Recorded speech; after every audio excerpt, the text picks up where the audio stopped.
Di na kita pipilitin pa. Alam mo, nitong mga nagdaang araw may napagtanto ako. Kahit kaano mo pa pala kamahal ang isang tao, di yan kasiguraduhan na ganun din siya sa'yo. Masakit man isipin pero yan ang totoo.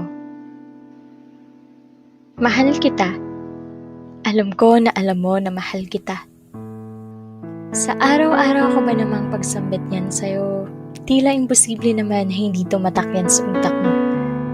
Gusto ko nga palagi na ikaw ay mapasaya, kaya sinasabayan ko ang trip mo para ikaw ay mapatawa. Kahit malayo tayo, gusto kong maramdaman mo ang aking presensya. At kahit pa ulit-ulit, sinasabi ko pa rin sa'yo na mahal nga kita. Walang araw na di kita binabati ng magandang umaga. Walang araw na di kita pinapaalalahanan na kumain ka na. Kahit man lang sa mga simpleng bagay na yan, maramdaman mong mahalaga ka. Ginagawa ko ang lahat ng to kasi mahal nga kita. Buong puso pa rin kitang iniintindi kahit minsan napapagod na rin ako ng konti. Hinihintay pa rin kita kahit mapuyat man ako. Baka sakaling magparamdam ka man lang o ipaalam kung nasaan ka mang dako. Humahanap pa rin ako ng rason para ipaglaban ka. Kahit minsan, nararamdaman ko na parang okay ka naman kung ako'y mawala na.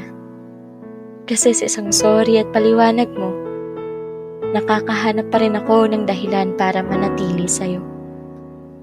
Kahit alam ko na di mo man lang ako nabibigyan ng oras at importansya. Ewan ko ba, pero hinihintay pa rin kita. Ni wala kang alam na natutulog akong umiiyak. Umaasa na baka ikaw sa akin ay tumawag. Pero ayos lang, naiintindihan kita kasi mahal kita. Kahit magmukha man akong desperada at tanga. Pero ngayon, hindi na kita pipilitin pa. Maghihintay na lang ako sa araw na makikita mo rin yung tunay kong halaga. Hihintayin ko yung araw na ang bukang bibig mo at yung pinapakita ay magtugma. Di na kita pipilitin pa na bigyan mo ako ng oras. Hihintayin ko na lang na maisip mong mahalin ako ng wagas. Di na kita pipilitin na bigyan mo ako ng halaga. Hindi na kita pipilitin pang ipaalam kung saan ka pupunta. Hindi na kita pipilitin pa na hanapin mo man lang ako. Hindi ko na muna ipagsisiksikan ang sarili ko sa'yo. Pero huwag kang mag-alala. Mula ngayon, di na kita pipilitin pa. Kasi hihintayin na lang kita.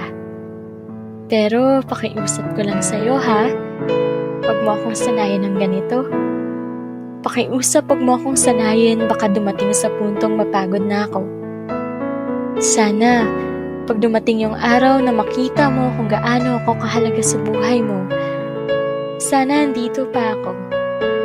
Sana hindi pa ako napagod, kakahintay at kakaintindi sa'yo.